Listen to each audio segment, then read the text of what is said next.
My question is, if you ruptured your ACL, would you go 70 miles an hour on 2 sticks? Let's talk about it.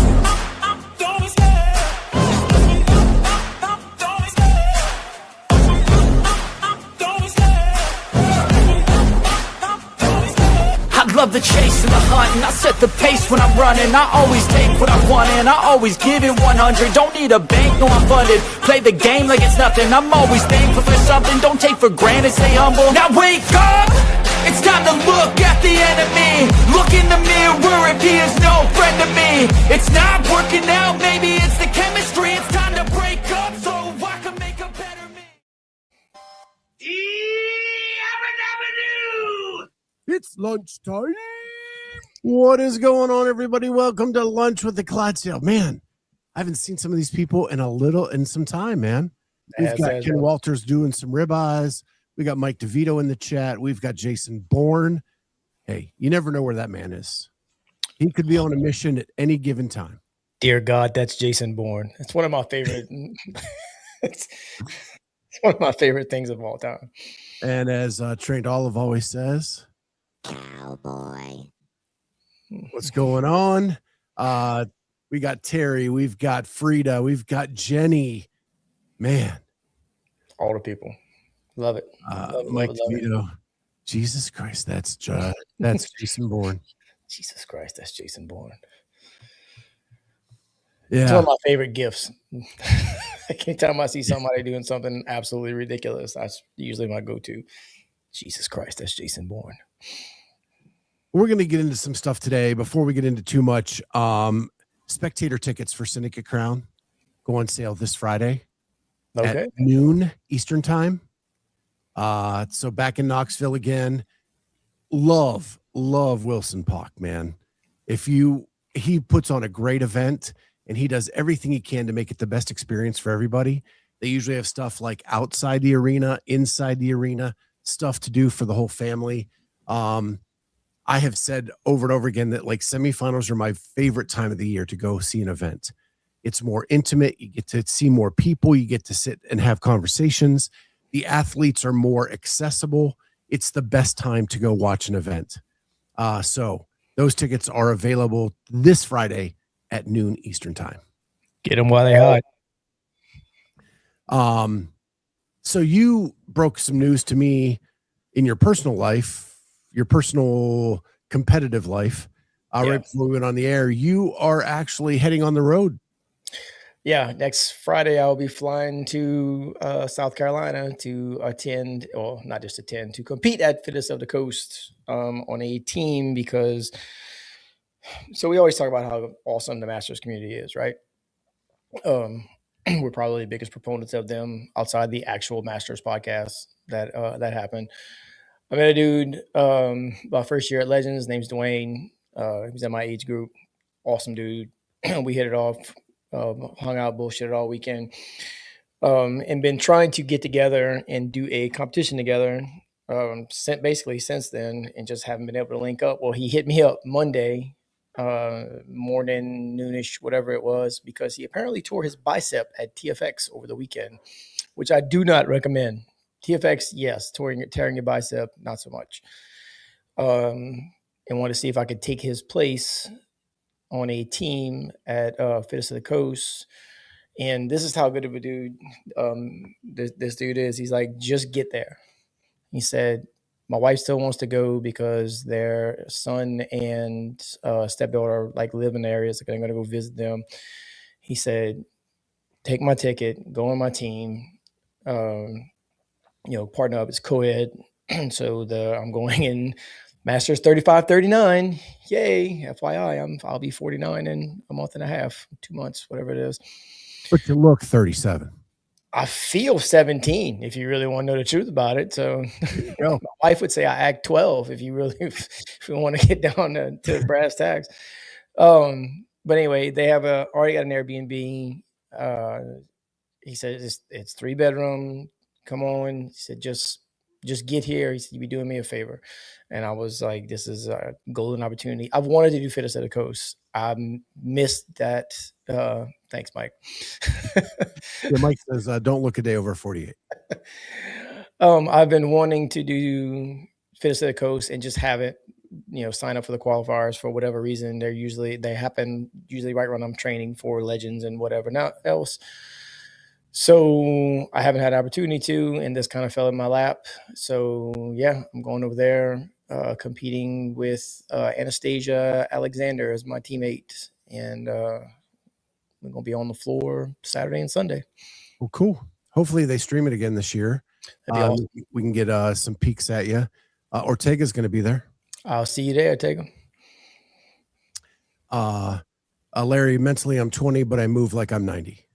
This dude. Again, Larry, stop talking about my friends like that. It's not man. Sten says physical age, not mental. And Lito, I feel 17 too, but my joints say otherwise.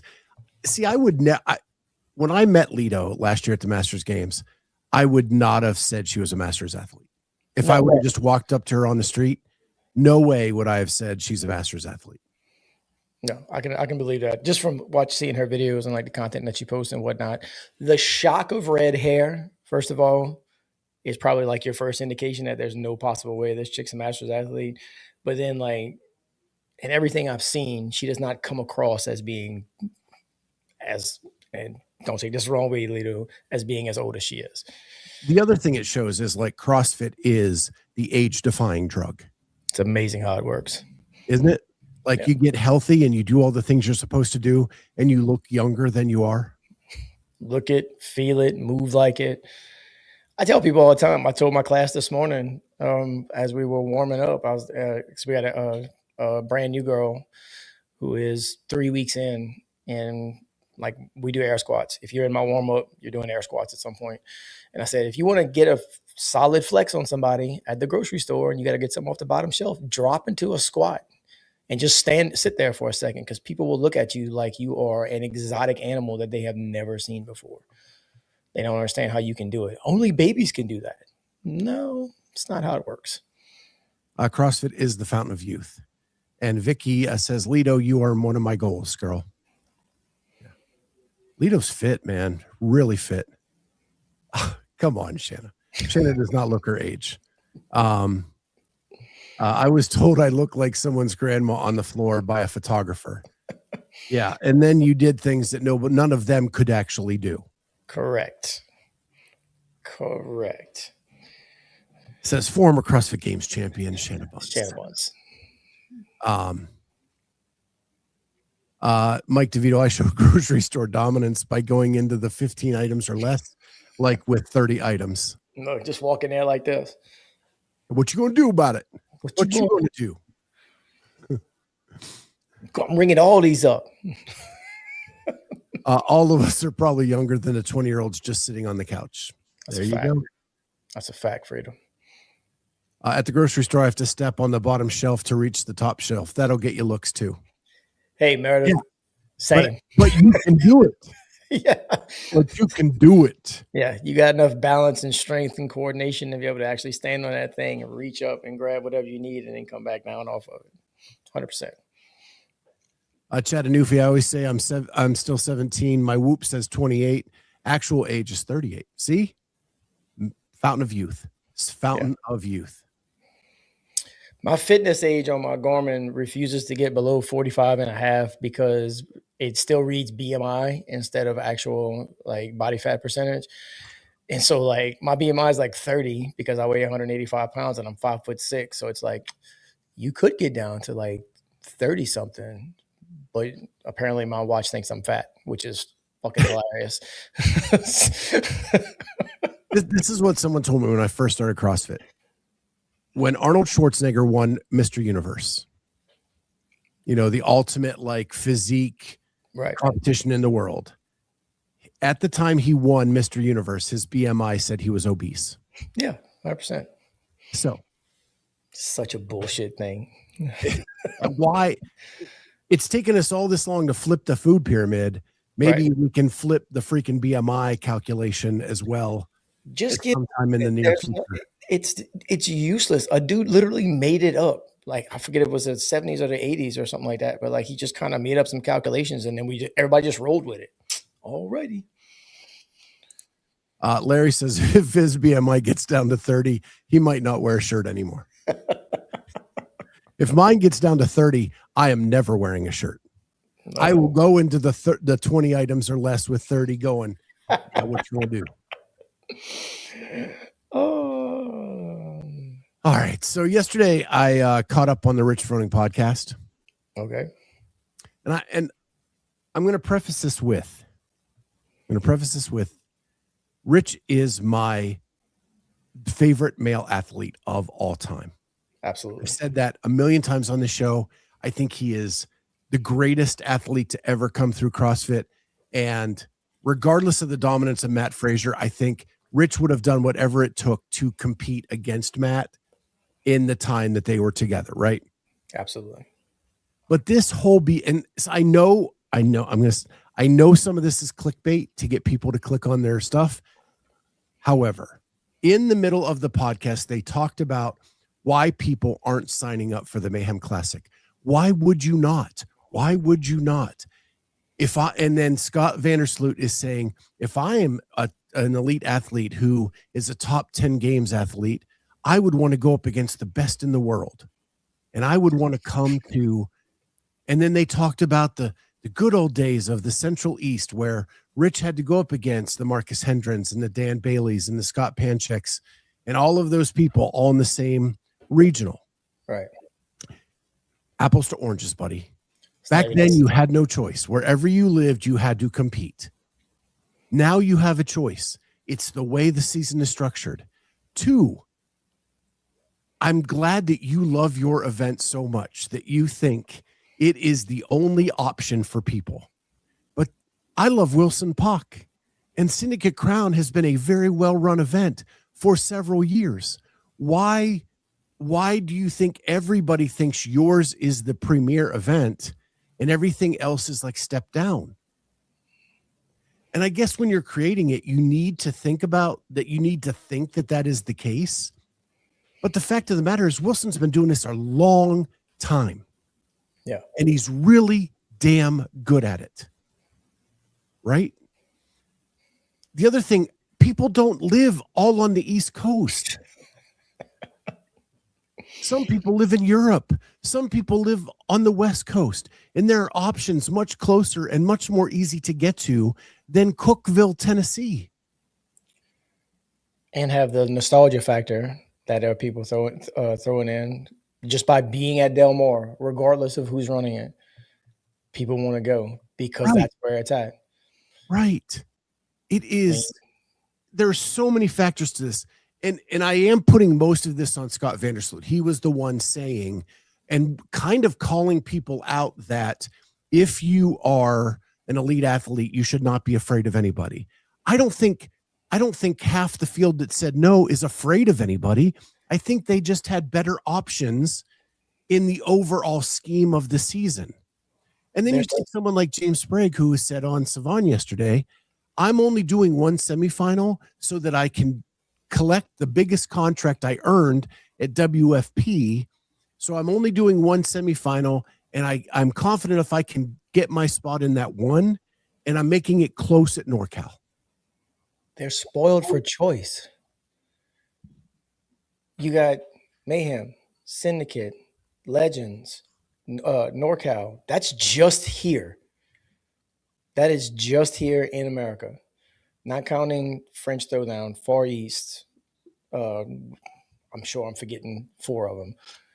You're spoiled for choice.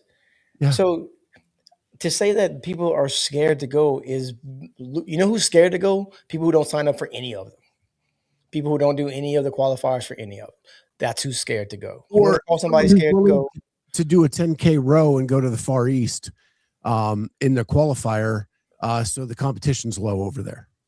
I may or may not know somebody who signed up and did the 10K row and the 1 rep max deadlift.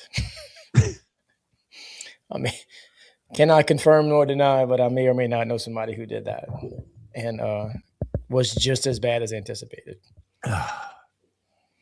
Who's watching those videos, by the way? I have no idea. And what are they watching for? I do look at Mayhem as a premier event, but people have to look at their chances and what's financially beneficial for each of their personal situations. And it's even more than that, Larry. And I look at it as a premier event too. Like, I went to the first ever Mayhem Classic. It was a great experience. I loved every single minute of it. But it doesn't mean that Syndicate Crown is not a premier event either. Correct. Right? You're not the only show in town. And flying into Knoxville, still tough, is still easier than flying into Cookeville. Because you can't. Because you can't. Yeah. Unless you're hopping a crop duster into a field, you're not flying into Cookeville. You're renting a helicopter to drop you off at Cookeville High or whatever community college they got laying around over there. Like, that's about the extent of it. Oh, that's hilarious, dude. Free to 3 to 5 hour travel versus a 20-hour plus one. Most would choose the one closer to you. Yes. 100%. Why would you not? It doesn't matter where you go. If you qualify high enough, you finish high enough at whatever competition you go to, you are still going to make the games.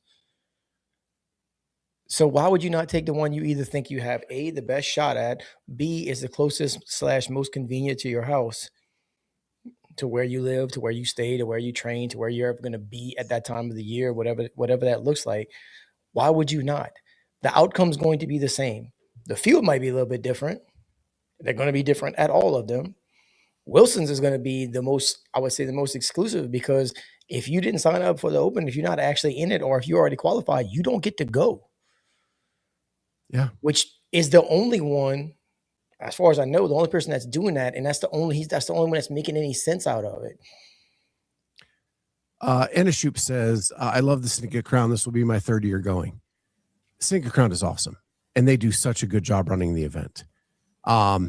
Vicky says, I didn't get that same vibe as you did. Maybe I'm reading too little into it. Well, see, Vicky, this is where we're just a little bit different. And again, much love, Vicky. We talked yesterday. Love that she has these comments, right?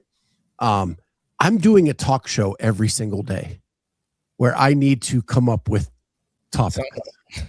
So when I'm listening for these small things for us to be able to discuss.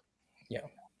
And I really did feel like Scott Vandersloot specifically was very, very adamant about people ducking competition in the current format of the CrossFit season.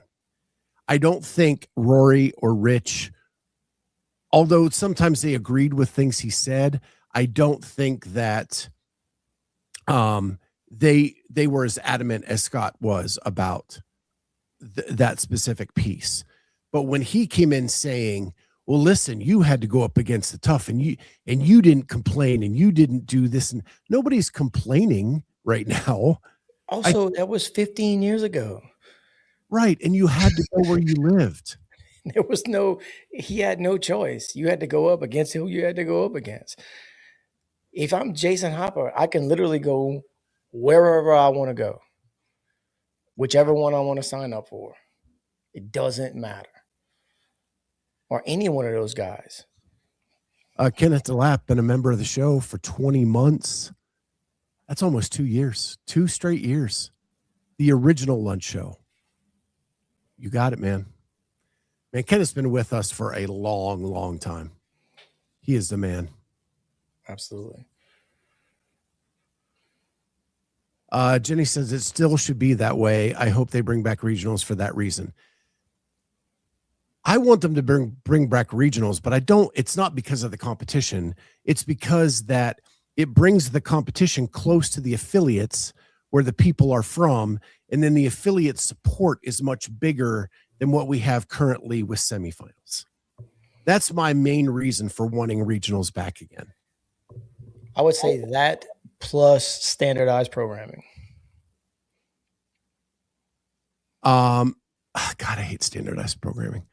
But anyway, I get it. That's a show for another day, maybe later this week. Tristan, the people they want to go are ducking because they have so many options, and the people who would go aren't invited or won't qualify for half the semis this season. Coach T speaking facts. And what the Cowboy said. Cowboy.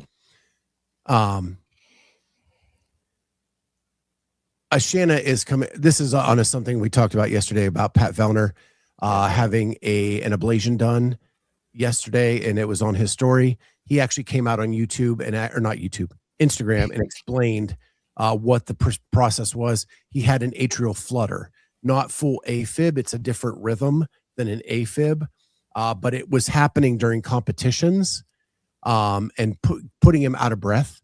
And so him and his wife had agreed once the 25 season was done, they would look to get the ablation to get that fixed so that the 26 season is okay. He also stated in that Instagram video that it's about a 2-week recovery time before he can start ramping up the workouts again. So right now he's just resting. And that was, I saw that maybe an hour ago on Instagram. But atrial flutter, not atrial fibrillation. Easy for you to say. Yeah.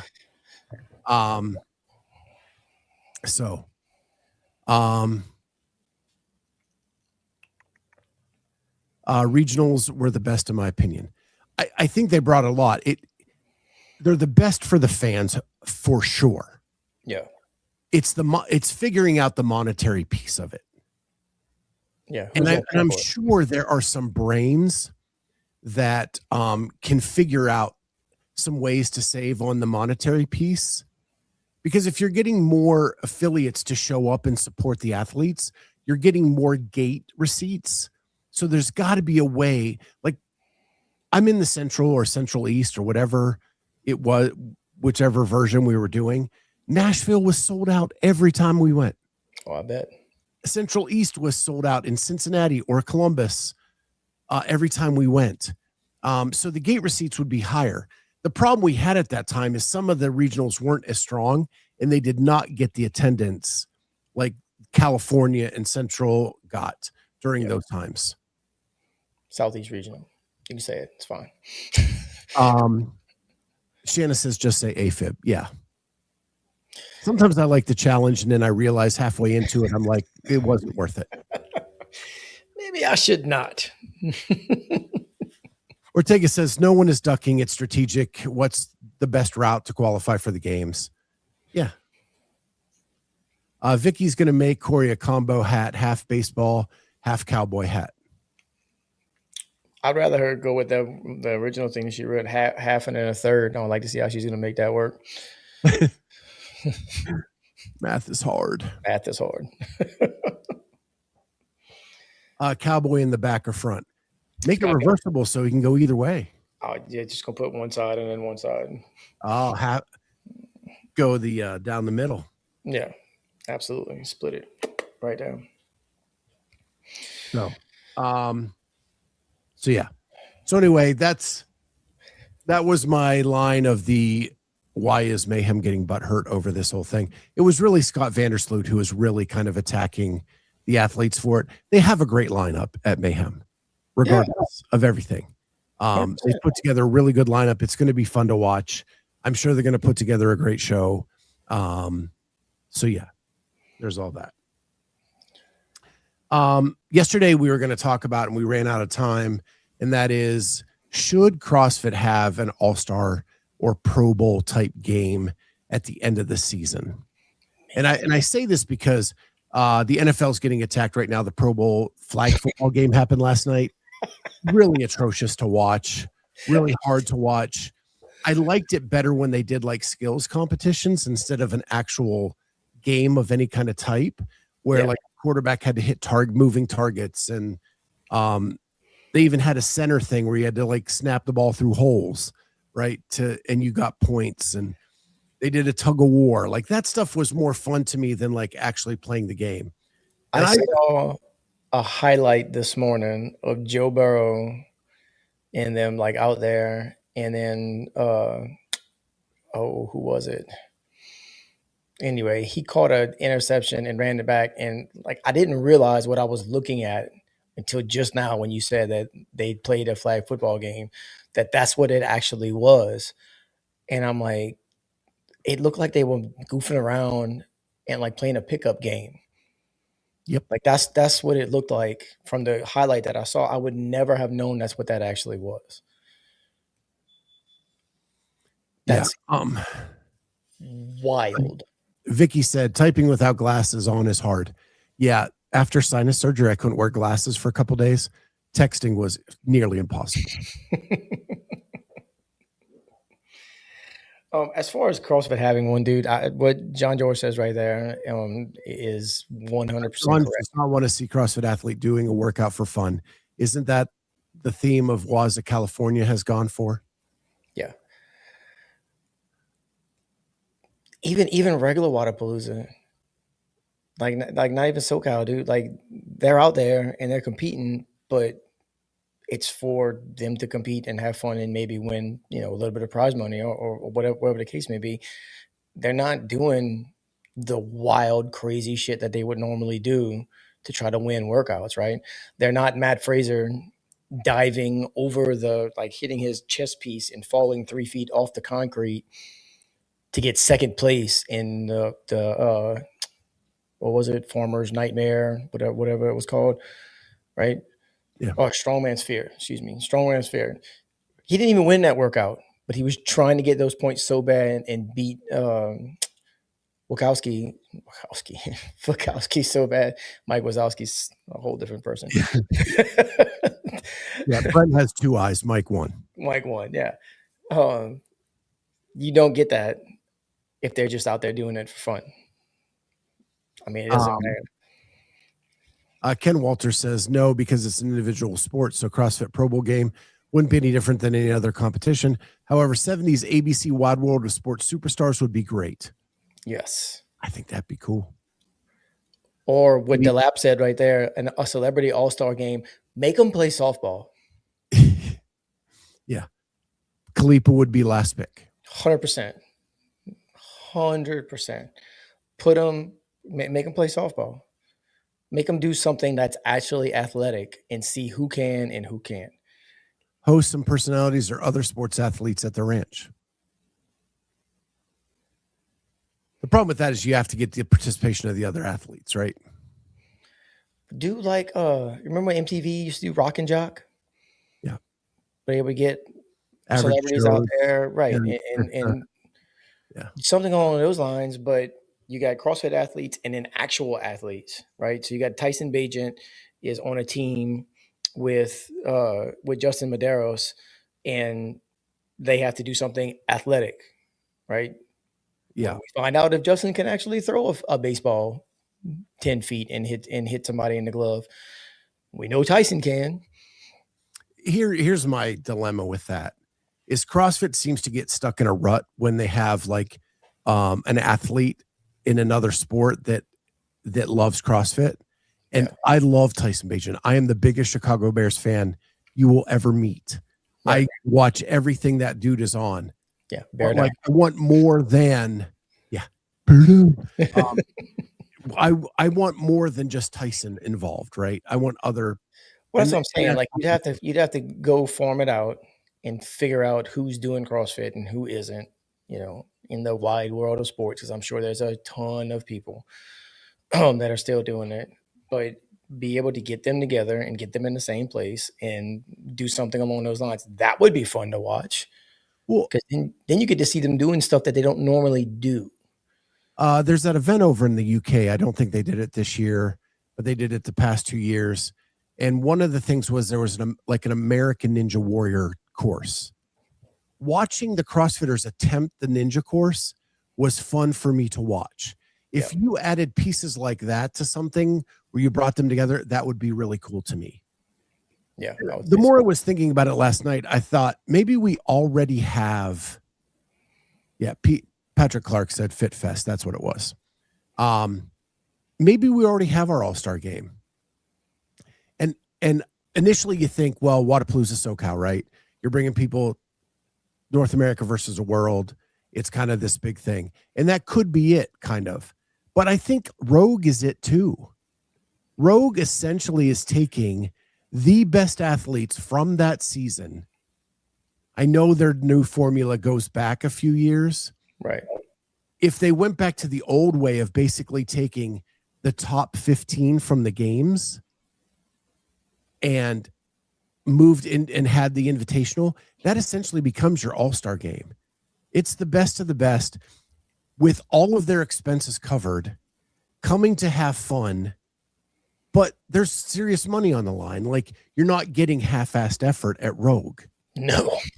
Right? But you're also getting the best of the best, getting their expenses covered. It's like a reward for them for making it there. And because their Rogue programming is so specialized, right? You're not seeing people do stuff like they would normally do. Like that handle with the weight on it, they had to move up the stairs this year. Like that's not a games event type thing. Right. The muscle up log is not a game, not necessarily. They have had it at the games, but generally speaking, that's a Rogue thing, right? Yeah. Lito says, I mean, I might be biased, but if you want to test athleticism, it shouldn't be something that only Americans can do. American Ninja Warrior is just the American version of it. It is actually not an American thing. It is an Asian Japanese thing. I believe it came out of Japan, and it is spread around the world. It's an obstacle course race that is worldwide. There just is an American version that's televised called American Ninja Warrior. Yeah. But that it actually was born out of Japan and has spread around the world. She was referring to the football thing. Yeah, the football is not an example to use in this. No. It's terrible. That just happened to be on. Terrible. It was terrible. Terrible. But no, I especially like an obstacle course right like that, where it's not just how fit you are, where you have to have all the, I guess it is kind of how fit you are, because it's balance, coordination, speed, strength, agility, like it's all of it put together at once. And to see if you can catch these things and then swing from one thing to another one, and do the salmon ladder and just all of those wild. That stuff is wild to watch, dude. Absolutely. It is. And then some of the bigger bodies, right? The Jason Hoppers and whatnot. I would love to see Hopper roll through the American Ninja course and just to see. He might be fantastic at it. I have absolutely no idea, but it would be fun to watch.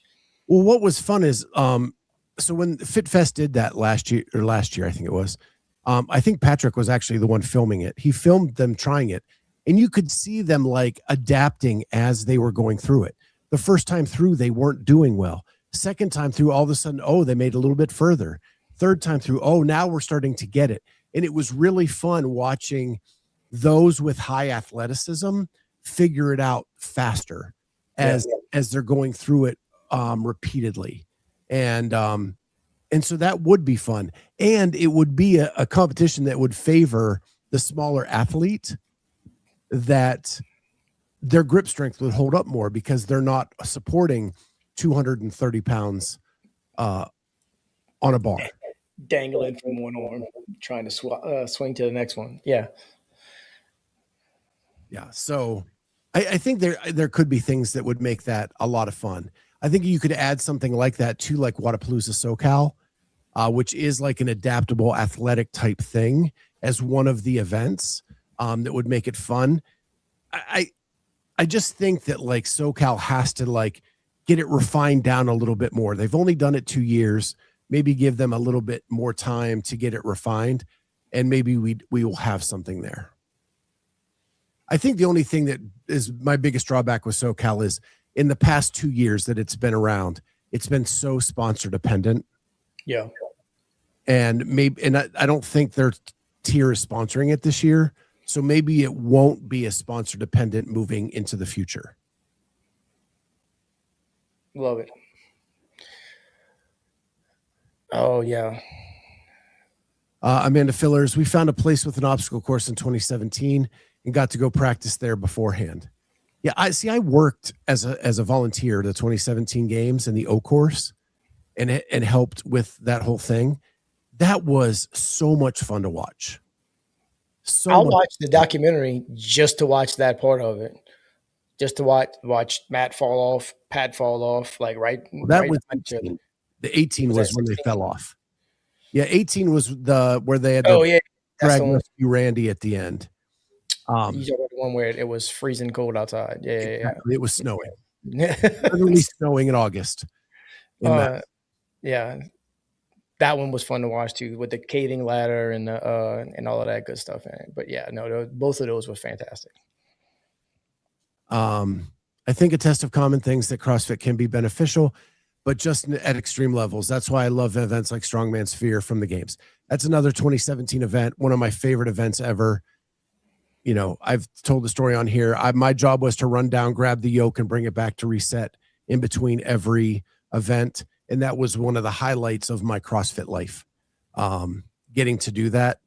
And it was, we were in the pit because it was a raised floor back then, and watching that when Matt and Brent went over the edge, it was freaking awesome. Tagging and fall and just falling over the side and not even for first place. Like that's what got me. Like that's what that dude was willing to do and didn't even get first place. That's amazing. It's fun to watch. And the choose your own adventure style, right? Because you got to pick whatever you wanted to take first.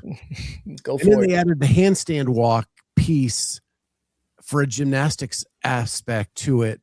And that made a huge difference. Like Fikowski failed two handstand steps from the one line, or he would have won that by a landslide, and there would have been no going over the edge.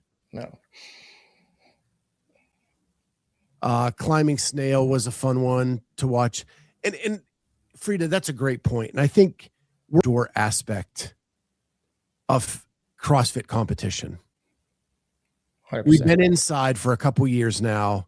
We've lost all of the strongman sphere, obstacle course, snail, those types of things. It would be awesome to get back to a point where we could break those things out again.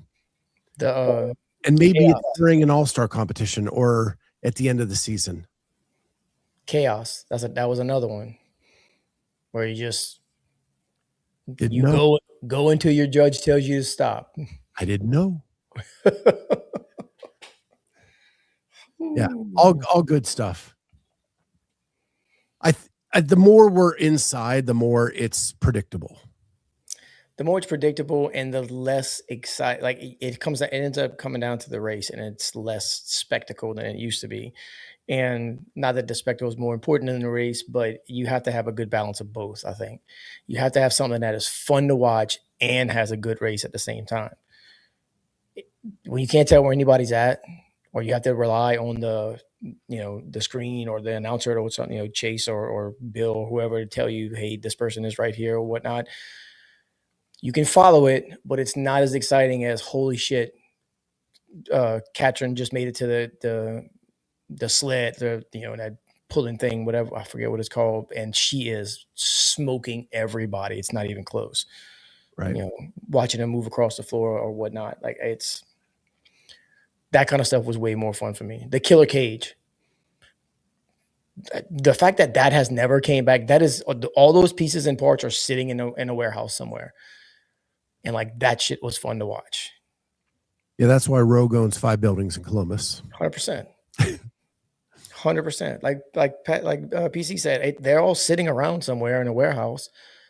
And the fact that they've never been used again, put them in a different configuration. Put different stuff in between and whatnot. Make folks do that. Shanna says you should hold the games in the Pacific Northwest in summer, mild temps for outdoor events. She's not wrong. One reason why Rogue is a better viewing experience right now, especially if they can find a place where they go back outside. Yeah. I was not a fan of the baseball seating and structure. The hill was fun to watch, especially in the rain with Chandler doing the butt slide down the photo slide. Yeah, like those are the things that like then live in infamy, right? Me and my wife were watching it, right? And he goes sliding down the thing, and she sat up in her seat because she was only half paying attention. She goes, "Is he sliding down the?" Yes, he is. It's the fastest way down. And if you've never walked that hill, it is steep. Yeah, no, it looks it is a serious, no joke, steep hill. But yeah. What else do we got? I don't know where we're at with time. Okay. So I talked about it in the open. Lindsey Vonn tore her ACL, ruptured her ACL. She announced that she is going to try to compete at the Olympics next week. Downhill skiing with a ruptured ACL. How old is she? 41. This will be her last Olympics. Well, it's going to be her last one way or another.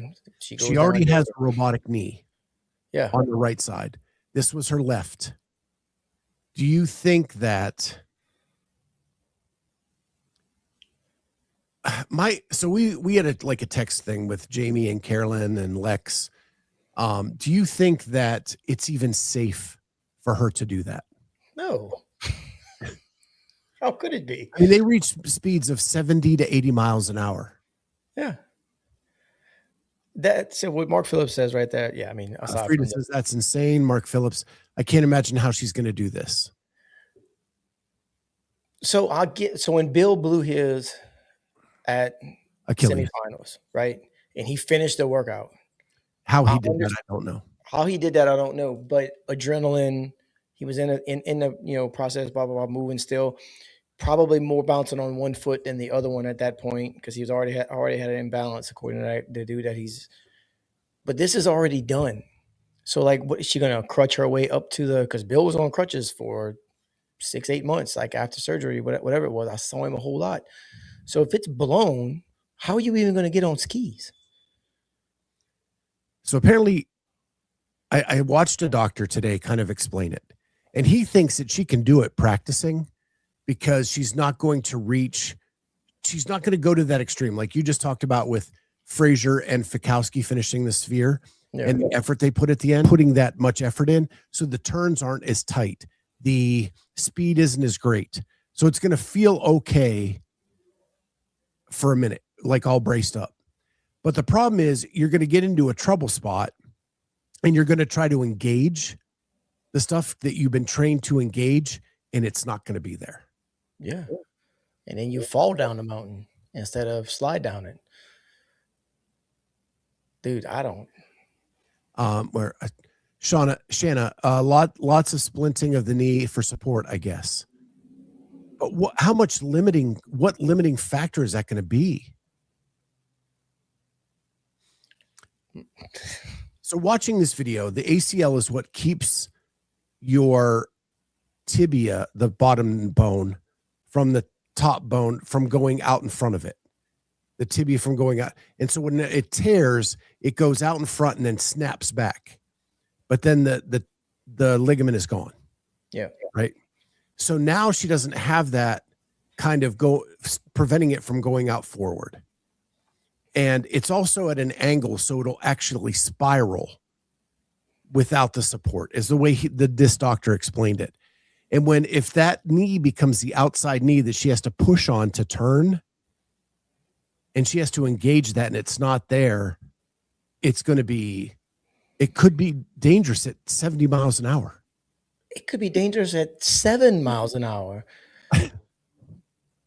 Much less 70 miles an hour sliding down the side of a mountain. That just sounds like a terrible idea. And I get it. I see what Terry says. She's not ready to accept that her Olympic career is over. She's already accomplished all of these things, right? I would still be looking to at 41, dude. I'm gonna tell you from experience, and you know as well, she's still young. Yeah.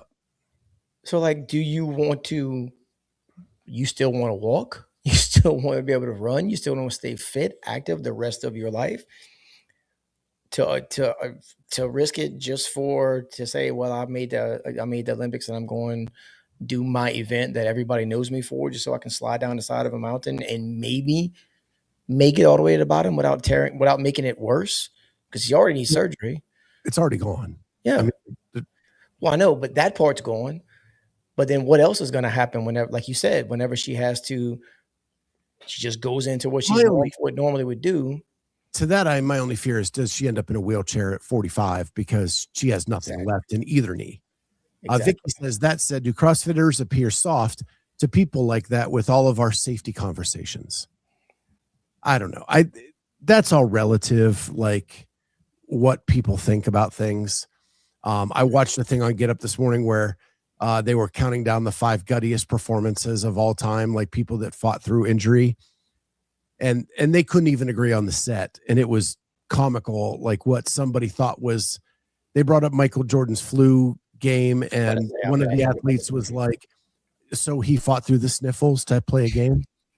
You know, she's going down a mountain with no ACL. There's a tiny bit of slight difference. I think Terry's got it. I think she just is not ready to accept that her Olympic career is over. When we all get to that point where we're walking away, it's tough, no matter what that sport is or what level we reach. Walking away says. And look, I understand that's what she's doing. Like, she wants to end it on her terms, not anybody else's. I get that mindset. I just don't know if it's all the way torn. Like, how much worse are you going to make your leg, your hip, your knee, specifically, like anything that's all attached to that shit, by going compete at the Olympics and doing what you do, which is ski down a mountain at 1,000,000 miles an hour. So Ken, she actually tore it last week after she won the World Cup.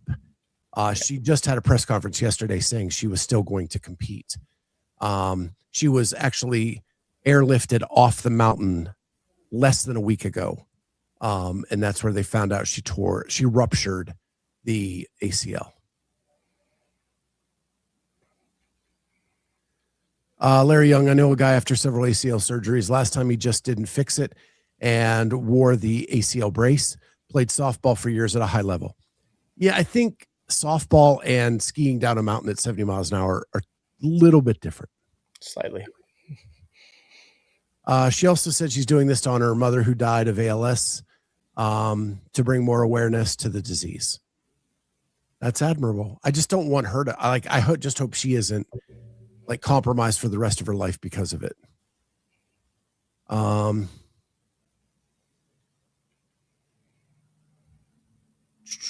So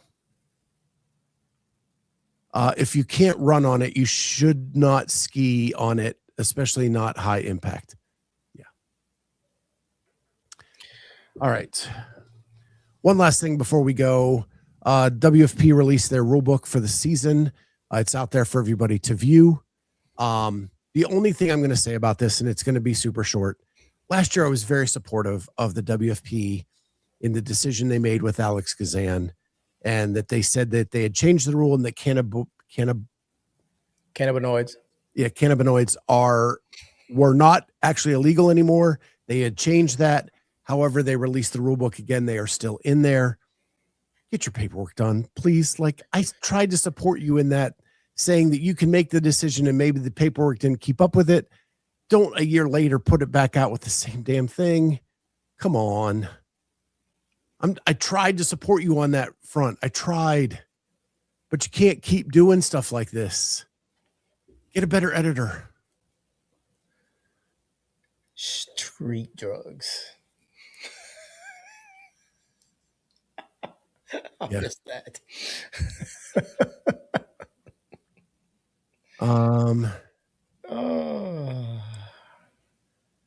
Correction coming. The Kazan rule. Especially after all the flack they got over it. Yeah, again, I don't think it should be illegal. I think that it is. Marijuana is legal in most states now. It should be fine. It's fine in most pro sports. Just get the paperwork right. Just get the It's not exactly a performance enhancing drug. Yeah. So, I mean, come on. I mean, there are beliefs that it helps with recovery. Fine. So does magnesium. Let them have something to recover. Yeah, so does magnesium. So does like proper hydration and nutrition, and so do a lot of things. And It'd be just think one about the money you could make at the concession selling Doritos and Cheetos. dude. Screw that. Like it all of a sudden now, what is it? HGR CBD shows up and like they're just selling gummies at their booth. Good Lord. Yeah. And make $1 million at the games. Oh yeah, no, it ran out. It run out in 3 hours. Last thing before we go, I saw that you tried the strawberry lemonade, Thirdzy. I did. Yeah, I did. It's good stuff. It's good stuff. It's a little, I will say this, and Thirdzy, take note. It's a little chalkier than I expected. Like it stays in the glass. But that's like I'm sitting there with my thing mixing it, and I got a little bit left over in the bottom of the glass. But all that does is makes me put some more water in it, shake it up, and then I drink the rest of that too as well because I'm not letting any of that stuff go to waste. I will say this too, and this is going to sound ridiculous because I'm sure it's the exact same formula, but I feel like I've been sleeping better with the strawberry lemonade than I did with the salted caramel chocolate. They tell you not to heat it up. And I put it in warm milk. The other one I did. And this, I just make myself a glass, like it's a regular glass of strawberry lemonade. And dude, within an hour, I am picking my head up. Like, okay, I'm going to bed. And you can get yours at thirdzy.com/Jazzy. Use code Jazzy at checkout, get 15% off your order. And there are some sales coming up in the next couple weeks. Can't wait to tell you about those. I don't even know what they are. They're top secret. But we'll probably hear something out in the next week. With that, guys, Mike DeVito said if we ban marijuana, we need to ban water, melatonin, knee braces, etc. Yeah, melatonin's bad. Thirdzy doesn't have that. Thirdzy is a much better recovery solution. It doesn't have that awful melatonin feel. There we go. Kenneth Delap, who's winning 26.1. I saw Patrick say it was Hatfield. Yeah, Hatfield versus Mertens. I never bet against Colton in an open workout. Nope. Especially an early one that's probably going to have burpees. Yeah. I'm not betting against Colton. Not for the open. Not happening. Deuces from the stable. Awesome. With that, guys, have a great rest of your day. We'll be back tomorrow on Lunch with the Clydesdale, and we've got more to talk about. And we'll probably revisit a little bit of this. With that, we'll see everybody next time on Lunch with the Clydesdale. Bye, guys.